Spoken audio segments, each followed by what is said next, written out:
Well, hi everyone, welcome to the next instalment of our little videos as we share this time the story of Easter. And thank you to my good friend Sue, who's done so much work to make this possible in creating all these figures. Some of you may remember Sue doing the same for Christmas. And so if you've seen the first video, I hope you enjoy this, our second little production.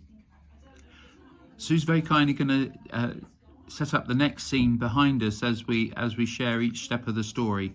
But what I hope is really important is that you will enjoy trying to be one of the characters, imagining what it was to actually be there as the story of Easter unfolds. So let's begin. And here is our first scene, which is Sue's story of the journey into Jerusalem. It's called the Triumphal Entry. And Jesus is riding on a donkey. You'd think he would come into Jerusalem riding on a horse, or in a wonderful Rolls Royce or whatever, or a limousine. But actually he's come riding on a donkey. And this tells us something. It tells us something about Jesus wanting to be close to the people, loving the people, and didn't need any airs and graces like a celebrity or a famous footballer, but actually came to be amongst ordinary people. And they laid these palm branches, can you see? They laid these palm branches on the ground and they shouted, "Hosanna to the Son of David." And it was a time of great celebration and great joy. And it made Jesus feel very happy to know that they loved him and he loved them. And this is the beginning of what we call Holy Week. So it's a wonderful way to set the scene. We're now going to move on to our next story. And here we go. And this story, we're going to have a couple of extra people, aren't we, from somewhere soon? Here we go. Oops. We've got a couple of extra people come, because this is the story of a famous meal that Jesus had with his friends, and we call it the Last Supper. I wonder what it was like to be at this famous meal, Oh, they've still got palms in their hands. because Jesus was talking about how much he loved people. And at that time there was a great festival and celebration in Jerusalem called Passover. And people would have gathered in so many different people's homes, and they would have shared a special meal which reminded them that God really loved them and how actually they could love one another.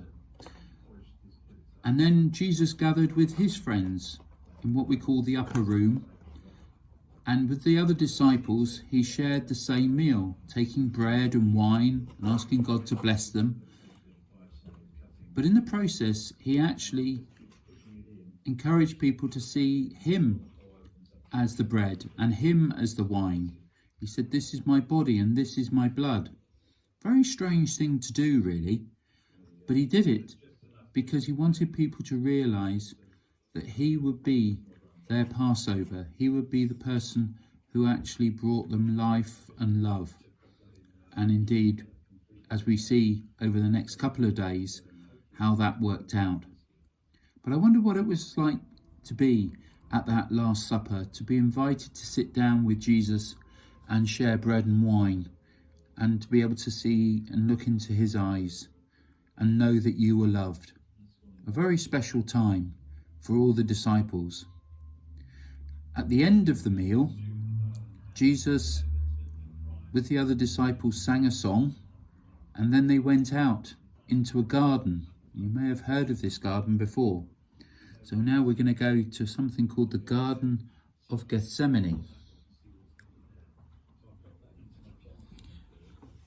At the Garden of Gethsemane, Jesus prayed. He prayed for everyone, that they may know that they were loved by God. He also prayed that he thought he knew what was likely to happen, and he prayed that, well, through it all, he would be with God and he would be faithful to God.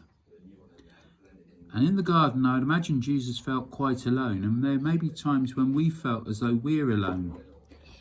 But it's often in these times when we find prayer easiest, just talking to God and maybe listening to God and seeing what God might be trying to say to us. When Jesus did this, he knew that his time was coming where he was going to have to face something really difficult. So he asked God to give him strength and that he'd be able to do God's will. And with that, one of his disciples, his friend Judas, who's over here, he came along. This is Judas. Judas came along and actually told the Roman soldiers where Jesus was. And they came and arrested him. And when they arrested him, that started a whole chain of events that took place over the next couple of days. And that story is something we tell every year. So this is Jesus being arrested in the garden. But maybe think about the times when you've been on your own, thinking about who you are and what's going on, and maybe just glimpsing that God listens and cares about everything in your life and all that you're going through. And you can offer and share it with him. We're going to move on now to what happened next, because by this time it had become night time. And then there's this famous scene of Jesus being put on trial, both at the night and in the morning. At the night time, while Jesus was on trial, he actually had his friend Peter, who's this person over here. This is Peter. Peter was outside listening to everything that was taking place. But other people who were there said, "Aren't you one of Jesus's followers?" And Peter, you'd think, would say, "Yes, I am." But actually he turned around and said, "No, I'm not. I don't even know him." He didn't do that once. He did it 3 times. And then he remembered that Jesus had said to him, "Before the cock crows, you will deny me 3 times. And that's just what happened. Peter felt awful inside that he'd disowned his best friend. But strangely, we all have times when we fall short of what we want to be. There's times when maybe we've let our families down, or we've let our friends down, or we don't do the right thing. And Peter stands for all of us, really, that can be something where we can feel, oh gosh, will anybody ever love us? And as we'll come on to see, that's absolutely what Jesus does. He never stops loving Peter, even when Peter doesn't necessarily find it easy to love Jesus or to love himself. What then happens the next day, in the morning, is that Jesus is brought before Pilate. Now, Pilate was the Roman governor. He was in charge of the whole of Israel. And this is Pilate over here. Jesus kneels before him. But strangely, I wonder who you think is the king. You'd think maybe it was Pilate with all his power and strength and gold and everything. But actually, in one of the Bible stories about this scene, John, the writer, says it was Jesus. Do you know why? It's because Jesus didn't stand and condemn Pilate or tell Pilate that he was a really bad man. He just told Pilate who he was. And actually Pilate was amazed that Jesus seemed to know far more than he ever imagined about how the world was created, about who God was, and about how Pilate was going to indeed find a way through all that he went through.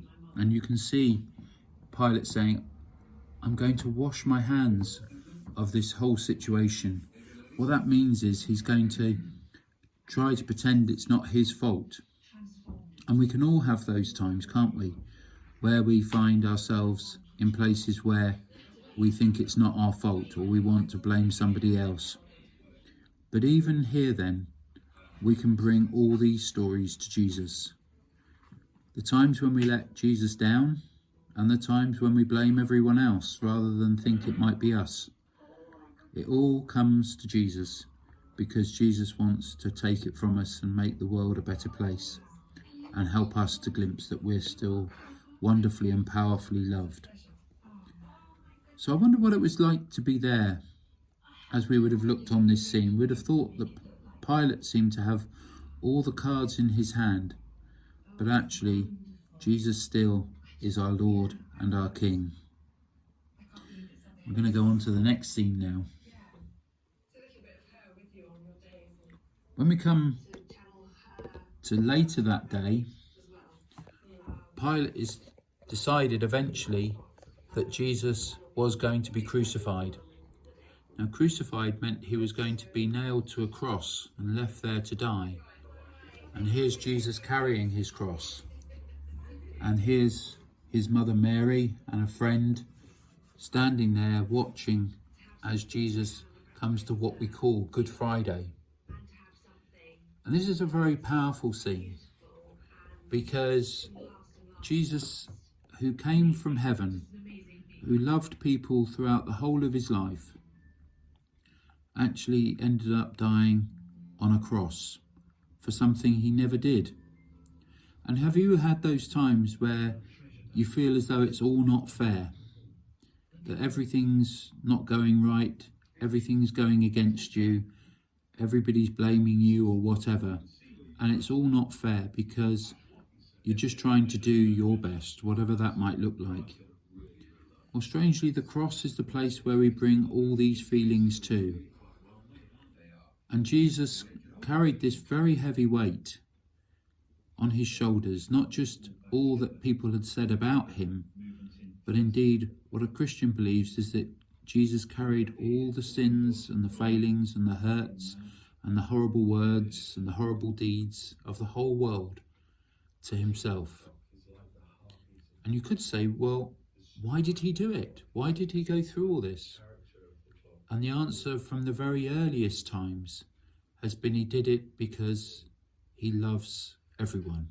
He loves you, he loves me, he loves Sue, he loves everybody in your family, he loves everybody who you've ever met and will ever meet, whether they particularly love him or not. This is what he did on Good Friday. That's probably why we call it Good Friday, because it shows God's love for the world. And that never changes, whatever happens in our daily life. So after they put Jesus on the cross, and eventually he died, what they did next was they actually, late in the evening, just before sunset, they took him down from the cross, and some friends brought him to a tomb, and they placed him in this tomb, and they wrapped him in special clothes, and they put special spices and everything like that with him to try and help him to smell nice. And then they rolled a big stone. Can you see the stone here? They rolled this big stone in front of the tomb to protect it and to protect him. And this time has been a very tough time for many people. And it may be that you've had your own tough times during this last year. And the tomb is a place where, strangely, we realise that God knows all this. He's been to some of the most difficult and tough places that many people have gone to. But this isn't the end of the story. The friends of Jesus, they then went home. And we went through the whole of the next night and the whole of the next day. And then on Easter Sunday morning, very early in the morning, one of Jesus's friends, called Mary Magdalene, came to the tomb. Here's Mary over here. And when she came to the tomb, at first she didn't find anybody there. She wondered what was going on. And what's incredible, Hang on, I've been there too, have we? she then met this incredible person who was the risen Jesus. Jesus didn't just come back to life again. He actually went through death and out the other side into new life, so that we, through all the different situations and experiences that he had, from the Last Supper to the garden, even to his trial and to the cross, Jesus never stopped loving. And then through what must have seemed like the darkest of times, Jesus emerged to show that love actually overcomes all that darkness and all the things that maybe we fear about or we worry about, actually to bring new hope to the world. And it's because of that hope and because of that life that Christians have carried on telling this story every year and actually working for that story so that it becomes something real in our communities, in our families, in our homes, in our churches, amongst our friends. Every act of kindness, every act of love brings a little bit more the story and the light of Easter.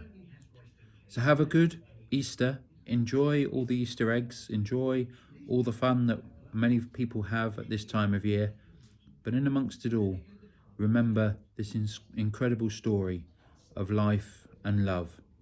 Thank you to Sue for doing all this work to make all these characters, and I hope you've enjoyed our Easter story.